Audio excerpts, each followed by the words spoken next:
transaksi online. Allah Subhanahu wa taala berfirman dalam Quran surah Al-Baqarah ayat 275, A'udzubillahi minasyaitonir rajim. Bismillahirrahmanirrahim. Wa halallahu bai'a wa harramar riba. Yang artinya Allah menghalalkan jual beli dan mengharamkan riba. Quran surah Al-Baqarah ayat 275. Maka diperjelas kembali oleh Allah Subhanahu wa taala di Quran surah Al-Baqarah ayat selanjutnya, yamhaqullah riba wa yurbis shadaqat, yang bahwasanya Allah Subhanahu wa taala menghancurkan riba dan menumbuhkan keberkahan pada orang-orang yang bersedekah. Dari Jabir bin Abdullah radhiyallahu anhu, ia berkata, la'ana Rasulullah sallallahu alaihi wasallam lakinna riba wa maqilahu wa katibahu wa syahidihi wa qalahum sawa. Rasulullah sallallahu alaihi wasallam melaknat pemakan harta riba, orang yang memberi riba, juru tulisnya dan saksi-saksinya. Beliau berkata, mereka semua itu adalah sama. Dari riwayat Muslim nomor 2995. Maka Nabi sallallahu alaihi wasallam juga bersabda, yang artinya jauhilah 7 dosa yang membinasakan. Para sahabat bertanya, wahai Rasulullah, apakah sajakah itu? Maka Rasulullah menjawab, berbuat syirik kepada Allah, sihir, membunuh jiwa yang diharamkan oleh Allah kecuali dengan makan riba, makan harta anak yatim, kabur ketika peperangan, menuduh wanita baik-baik berzina. Di riwayat Bukhari nomor 2766. Begitupun dalil-dalil yang lainnya yang sangat jelas menunjukkan keharaman riba dan besarnya dosa riba. Maka sudah semestinya kita menjauhkan diri sebaik-baiknya dari riba dan tidak terlibat sama sekali dalam transaksi riba. Maka pada kesempatan kali ini saya akan menjelaskan terkait apa definisi riba tersebut. Syekh Shalih Al Fauzan dalam kitabnya Al-Mulaqqas Al-Fiqh ayat halaman 272 menjelaskan, riba secara bahasa artinya tambahan. Secara istilah syar'i, riba adalah adanya tambahan dalam pertukaran dua barang tertentu, yaitu pada komoditas ribawi. Dari Rasulullah SAW bersabda, yaitu ad-dhahabu bid-dhahabi wal faddah bil faddah wal fiddah wal burru wal bil burri wasyi'iru bisyi'irin wat tamru bit tamri wa milhu wa bil milhi islan bin misli sawa'an bisawa'in yadan biyadin fa idah talafat hadi aslaf fabi'u kaifa syi'tum idza kana yadan biyadin. Yang artinya emas dengan emas, perak dengan perak, bur dengan bur, syair dengan syair, tamar dengan tamar, garam dengan garam. Kadarnya harus semisal dan sama, harus dari tangan ke tangan kontan. Jika jenisnya berbeda, maka jualah sesuka kalian, selama dilakukan dari tangan ke tangan atau kontan. Hadis riwayat Bukhari, Muslim nomor 1587. Maka tidak semua barang dapat terkena hukum riba. Hanya barang-barang tertentu saja yang disebutkan sebagai al-amwal al-ribawiyah atau komoditas ribawi, yakni 6 komoditas yang disebutkan dalam hadis di atas. Bahan tersebut diantaranya adalah emas, perak, bur atau gandum kering, syair yaitu gandum basah, garam dan kurma, serta semua barang yang dikiaskan kepada 6 komoditas ini. Maka dengan menggunakan kias, para ulama bersepakat mengelompokkan komoditas ribawi terbagi menjadi 3. Yang pertama yaitu semua yang termasuk as-samaniyah, alat tukar, dikiaskan kepada emas dan perak, sehingga uang dengan segala bentuknya, yaitu termasuk kertas, logam, fiat, digital dan seterusnya, termasuk dalam komoditas ribawi.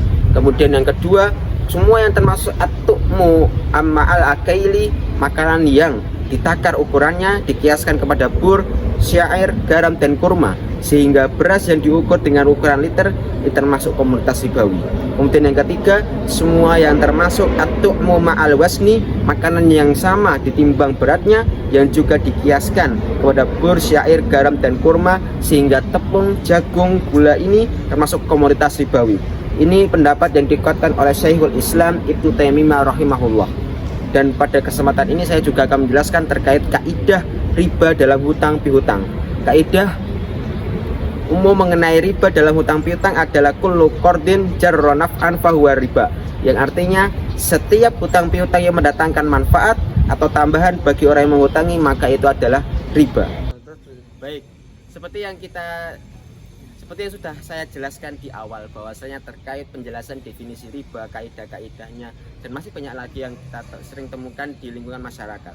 Maka penjelasannya selanjutnya adalah, ternyata hadiah yang sering kita serahkan kepada orang lain itu juga bisa termasuk dalam riba. Maka hadiah manakah yang bisa termasuk dengan riba? Hadiah yang diberikan penghutang kepada pemberi hutang sebelum pelunasan juga termasuk riba.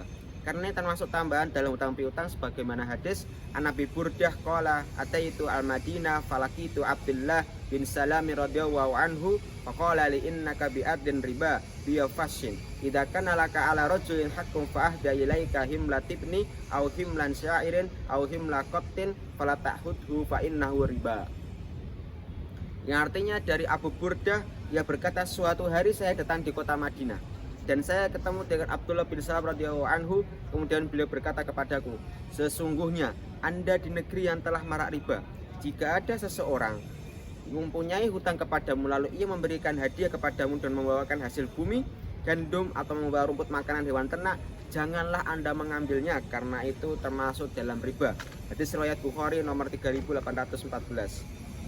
Dan juga dipertimbangkan dan diperkuat pendapatnya oleh As-Syaukani rahimahullah menjelaskan rincian hukum terkait hadiah dari penghutang, yaitu wa illam yakun dalika li ghardin aslan fadhahiro al-man'u itlaq an-nahi an dalika wa amma ziyadah ala miqdaril dini inda qada'i bi ghairi syartin wala itmarin fadhahiru al-jawazu min ghairi farqin baina ziyadah fit sifah wa miqdari wa qalilin wa kasir li hadisi Abi Hurairah wa Abi Raf'in wa Irbatin wa Jabir hal huwa mustajab. Yang artinya jika dia tersebut diberikan tidak dapat suatu tujuan yang diketahui, maka mendapat yang tepat adalah hal yang terlarang karena larangan dalam masalah ini yang sifatnya mutlak. Adapun tambahan yang diberikan ketika pelunasan yang syariat sebelumnya dan tanpa ada kesempatan sebelumnya, maka yang tepat ini dibolehkan baik berupa sejenisnya berdasarkan hadis Abu Hurairah, Abu Rafi al-Ibad dan Jabir tentang melebihkan pelunasan hutang.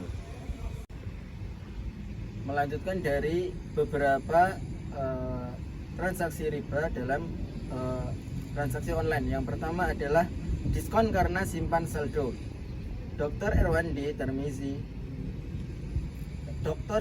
Tirmizi Hafizullah dalam buku Harta Haram Muamalat Kontemporer halaman 279 sampai 281 menjelaskan bahwa saldo digital seperti OVO, Dana, GoPay, dan Shopee dan semisalnya hakikatnya adalah transaksi hutang piutang.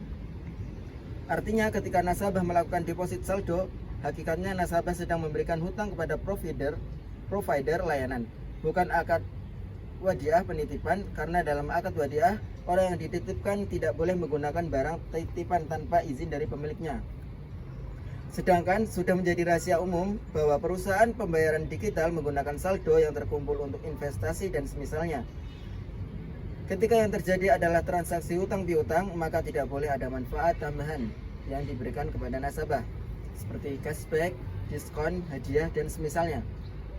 Karena adanya manfaat tambahan tersebut membuat ia menjadi transaksi riba. Sebagaimana riwayat dari Abu Burdah, ia berkata, Baitul Madinata falati itu Abdullah bin Salamin radhiyallahu anhu faqala li innaka ba'ardin ar-riba biha fashin idza kana laka ala rajulin haqqu fa ahda ilaika himlati banin aw himla sya'irin aw himla qattin fala ta'khudhuhu fa innahu riban.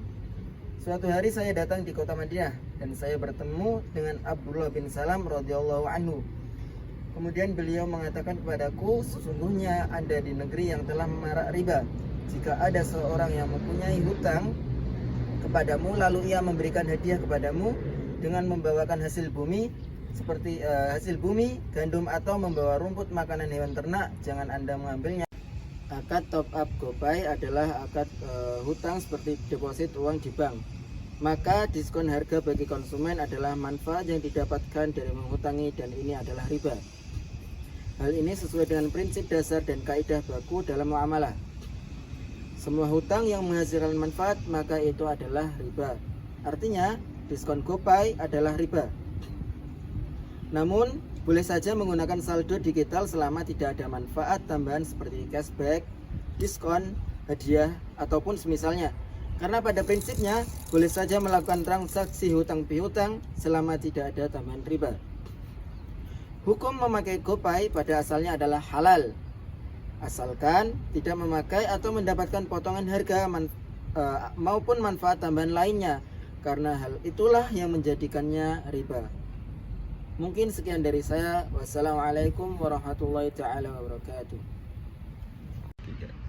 Terima kasih telah menyaksikan video kami dan sampai jumpa di kesempatan lainnya. Wassalamualaikum warahmatullahi wabarakatuh.